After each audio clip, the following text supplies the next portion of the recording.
ఈరోజు మనం చేయబోయే రెసిపీ టమాటా బాత్. టమాటా బాత్కి కావాల్సిన సామాగ్రి: 1 కప్పు బొంబాయి రవ్వ నూనెలో వేపుకొని రెడీగా పెట్టుకోవాలండి. 1 స్పూన్ పచ్చెనపప్పు, చిన్న దాల్చిన చెక్క, 3 లవంగాలు, స్పూన్ జీలకర్ర పొడి చేసి పెట్టుకోవాలండి.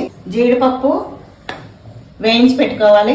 పచ్చిమిర్చి, టమాటా, అల్లం, కరివేపాకు, ఉల్లిపాయలు. ఇవి చాలండి టమాటా బాత్కి. స్టవ్ పెట్టుకొని కొద్దిగా ఆయిల్ వేసుకోవాలండి. 2 స్పూన్ ఆయిల్ వేసుకున్నాక మనం అల్లం ముక్కలు వేసుకోవాలండి.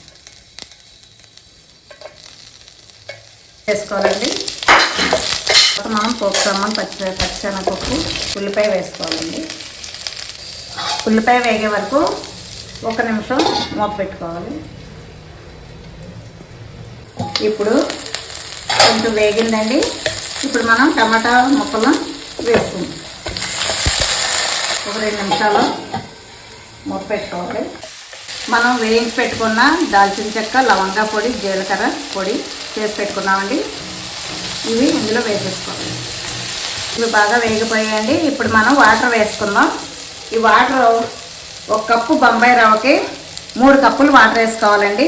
మనం 1 గ్లాస్తో తీసుకున్నాం కాబట్టి గ్లాసుడు బొంబాయి రవ్వకి 3 గ్లాసులు వాటర్ వేసుకోవాలి.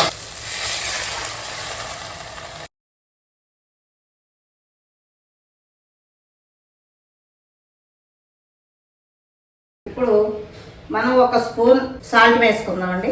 ఒకసారి బాగా కలుపుకొని మూత పెట్టుకోవాలి. ఇందులో నీళ్లు మరుగుతున్నాయండి. రవ్వ వేసుకున్నప్పుడు ఉండలు లేకుండా జాగ్రత్తగా వేసుకుని కలుపుకోవాలండి. ఉండకట్టకూడదు.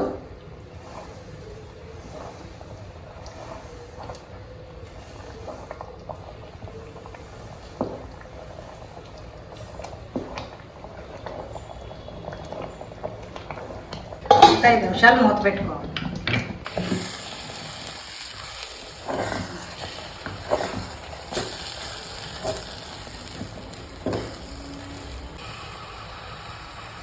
ఇప్పుడు మనం ఇందులో జీడిపప్పులు వేసుకోవాలండి. అలాగే 1 స్పూన్ నెయ్యి కూడా వేసుకోవాలి.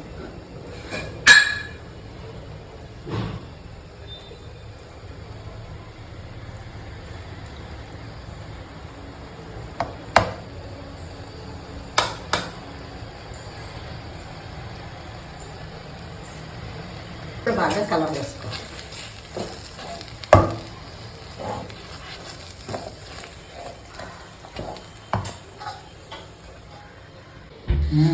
గుమ్మలాడే టమాటా బాత్ రెడీ అయిందండి. ఇది తింటే చాలా బాగుంటుంది. మీరందరూ కూడా చేసుకుని తినండి.